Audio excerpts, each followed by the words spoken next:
আসসালামু আলাইকুম ওয়া রাহমাতুল্লাহি ওয়া বারাকাতুহু।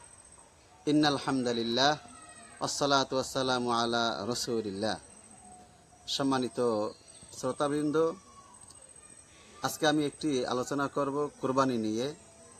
যারা ভাগে কুরবানি দিতে চান তাদের জন্য আজকের এই আলোচনা। একটা গরু দিয়ে সর্বোচ্চ 7 জনে কুরবানি দিতে পারবেন। আপনারা চাইলে 2 জন, 3 জন, 4 জন ইচ্ছে মতো দিতে পারবেন, তবে সর্বোচ্চ 7 জন। কেউ চাইলে 3 ভাগে, 4 ভাগে, 5 ভাগে, 6 ভাগে, 7 ভাগে দিতে পারবেন, কোনো অসুবিধা নেই। আপনাদের সুবিধা মতো আমরা দিতে পারবেন। তবে শর্ত হলো,